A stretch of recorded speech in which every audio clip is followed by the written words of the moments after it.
మీన రాశి వారికి ఈ వారం చాలా అనుకూలంగా ఉంది. వృత్తి ఉద్యోగాల పరంగా చాలా బాగుందని చెప్పచ్చు. ఆరోగ్యం పట్ల కూడా చక్కగా ఉంటుంది. అయితే ఆరోగ్య విషయంలో కొన్ని జాగ్రత్తలు తీసుకోవాలి. ఎందుకంటే ఏలినాటి శని నడుస్తుంది. శని వీళ్ళకి ఈ వారం 5 బిందువులతోటి చక్కగా ఉన్నారు. పెద్దగా పోయే దాంట్లో చిన్నగా అవుతుంది వీళ్ళకి. అది కాబట్టి ఆరోగ్యం పట్ల పెద్దగా భయపడాల్సిన అవసరం లేదు. వృత్తి ఉద్యోగాల పరంగా కూడా సానుకూలంగా ఉంటుంది. రావాల్సిన ధనం చేతికి అందుతుంది. మంచి ఉద్యోగంలో పేరు ప్రఖ్యాతలు లభిస్తాయి. ప్రమోషన్స్ కావచ్చు, గవర్నమెంట్ ఉద్యోగం కోసం ప్రయత్నిస్తున్న వారికి ఉద్యోగ ప్రయత్నాలు కావచ్చు, ఇటువంటి విషయ వ్యవహారాలు ఈ వారం చక్కగా ఉన్నాయని చెప్పచ్చు. ప్రతిరోజు దైవనామస్మరణ చేయడం, అలాగే 8 శనివారాలు శనికి తైలాభిషేకం చేయడం, మంగళవారం నాడు రాహుకాలంలో దీపం పెట్టడం చాలా ముఖ్యం. ఎందుకంటే వీళ్ళకి 1000లో రాహువు, 6ంట కుజకేతువులు ఉన్నారు. కాబట్టి ప్రయాణాల విషయంలో జాగ్రత్తలు వహించాలి. శత్రువులు అధికంగా ఉంటారు. అయితే శత్రువులు ఎవరో మీరు తెలుసుకోగలుగుతారు. అయితే ఎంతమంది శత్రువులున్నా మిమ్మల్ని ఏమీ చేయలేరు. ఎందుకంటే మీ గురుగ్రహం అనుగ్రహం, మీకు దైవానుగ్రహం ఎక్కువగా ఉంది. మీ దైవనామస్మరణే మిమ్మల్ని కాపాడుతూ ఉంటుంది. ఏదైనా సరే మన పెద్దల ఆశీస్సులు ఎంత ముఖ్యమో దైవ అనుగ్రహం కూడా అంతే ముఖ్యం.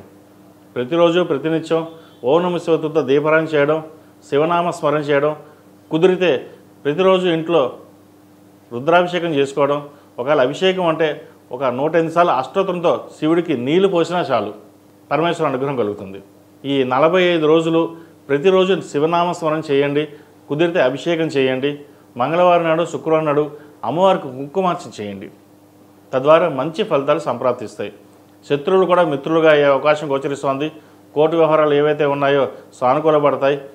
అలాగే భూ క్రయ విక్రయాలకు సంబంధించిన విషయ వ్యవహారాలు ఎప్పటి నుంచో పెండింగ్లో ఏవైతే ఉన్నాయో అది ఈ వారం సమస్య పోయే అవకాశం గోచరిస్తోంది.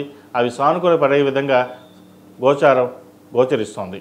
అదేవిధంగా సంతానం యొక్క అభివృద్ధి బాగుంటుంది. అయితే సంతానం ఆరోగ్యం పట్ల కొన్ని జాగ్రత్తలు తీసుకోవాలి. ఎడ్యుకేషన్ పరంగా కావచ్చు, ఆరోగ్యపరంగా కావచ్చు, సోషల్ మీడియాకి దూరంగా ఉంచడం చెప్పదగిన సూచన. ఇప్పుడున్న పరిస్థితుల్లో సోషల్ మీడియా చాలా దగ్గరగా ఉంది. వాటి వల్లే కమ్యూనికేషన్స్ దెబ్బతింటున్నాయి. ఇంట్లో తల్లిదండ్రులు, పిల్లలు కూర్చుని మాట్లాడుకునే దిశగా ఏదీ లేకుండా పోయింది. కాబట్టి ఇటువంటి విషయ వ్యవహారాల్లో మీరే దగ్గరుండి చూసుకోవడం చెప్పదగినది. పిల్లలు ఏం చేస్తున్నారు, చదువుతున్నారా, లేదా సోషల్ మీడియాకి దగ్గరగా అవుతున్నారా, లేదా ఫ్రెండ్స్కి దూరంగా దగ్గర అవుతున్నారా, ఇటువంటి విషయ వ్యవహారాలు మీరే దగ్గరుండి చూసుకోవడం చెప్పదగినది. అదేవిధంగా విద్యార్థులకు మంచి అవకాశాలు కలిసి వస్తాయి. వచ్చిన అవకాశాలని జాగ్రత్తపరచుకోవాలి. దుర్వ్యసనాలకు దూరంగా ఉండడం, స్నేహితులకి దూరంగా ఉండడం చెప్పదగినది. ఎవరు మంచో ఎవరు చెడో గ్రహించి వాళ్ళని పక్కన పెట్టినట్లయితే మీరు భవిష్యత్తు బాగుంటుంది. అదేవిధంగా ప్రభుత్వ ఉద్యోగం కోసం ప్రయత్నిస్తున్న వారికి మంచి అవకాశాలు కలిసి వస్తాయి. వచ్చిన అవకాశాలు జాగ్రత్తపరచుకోండి. కుటుంబ పరంగా కూడా చక్కగా ఉంది. జీవిత భాగస్వామి సలహాలు సూచనలు తప్పకుండా పాటించండి. మంచి ఫలితాలు సంప్రాప్తిస్తాయి. ఏదైనా సరే ఏక నిర్ణయం పనికిరాదు. ఒక నిర్ణయం తీసుకునేటప్పుడు నలుగురు సలహాలు సూచనలు తీసుకుని వాటిని అవలంబించి అప్పుడు ఒక నిర్ణయానికి రండి. తద్వారా మంచి ఫలితాలు ఉంటాయి. విదేశాల్లో ఉద్యోగం కోసం ప్రయత్నిస్తున్న వారికి ఉద్యోగ ప్రాప్తి, అలాగే హెచ్ఆర్, గ్రీన్ కార్డ్, వీసా కోసం ప్రయత్నిస్తున్న వారికి వీసా వచ్చే అవకాశాలు గోచరిస్తోంది. విదేశీయానం చేయగలుగుతారు. ఈ రాశిలో జన్మించిన స్త్రీలకు వృత్తి ఉద్యోగాల పరంగా, వ్యాపార పరంగా సానుకూల పరిస్థితులు గోచరిస్తున్నాయి. అయితే సంతానం పట్ల, ఆరోగ్యం పట్ల కొంచెం జాగ్రత్తలు తీసుకోవాలి. వారి బాగోగుల నుంచి మీరే దగ్గరుండి చూసుకోవడం చెప్పదగినది. ఇటు ఉద్యోగంలోనూ వ్యాపారంలోనూ చిన్న చిన్న మార్పులు చోటు చేసుకున్నప్పటికీ అవి మంచి ఫలితాలే దిశగా నడుస్తాయి.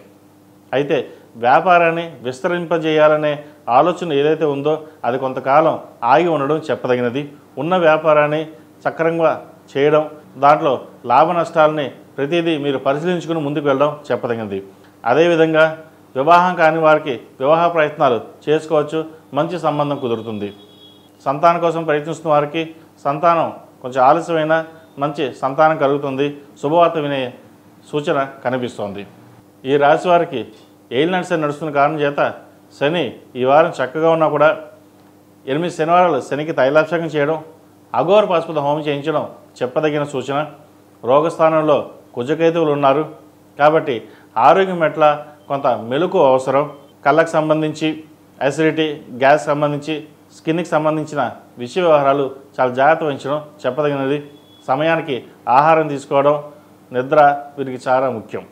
అదేవిధంగా ప్రతిరోజు ప్రతినిత్యం ఓం నమః శివాయతో దీపారాధన చేయడం, సాధ్యమైనంత వరకు 108 సార్లు శివనామ స్మరణ చేయడం, లేదా గాయత్రి మంత్రం ఉపదేశం ఉన్న వాళ్ళు గాయత్రి మంత్రం చదవడం చాలా ముఖ్యం. అలాగే సుబ్రహ్మణ్య స్వామి అభిషేకం, సుబ్రహ్మణ్య స్వామి అష్టోత్తరం పఠించండి, మంచి ఫలితాలు సంప్రాప్తిస్తాయి. ఈ రాశిలో జన్మించిన వారికి కలిసి వచ్చే సంఖ్య 8, కలిసి వచ్చే రంగు ఎరుపు. ఏదైనా పని మీద బయటకు వెళ్ళేటప్పుడు సోమవారం కానీ శుక్రవారం అడిగిన వెళ్ళండి, మంచి ఫలితాలు సంప్రాప్తిస్తాయి. ePoojaStore.in పసుపు కుంకుమ నుంచి దేవతా విగ్రహాల దాకా అన్ని రకాల పూజలు, వ్రతాలు, వివాహం, గృహప్రవేశం, హోమాది శుభకార్యాలకు కావలసిన పూజా సామాగ్రి అంతా ఒక్క క్లిక్తో మీ ఇంటి వద్దకే.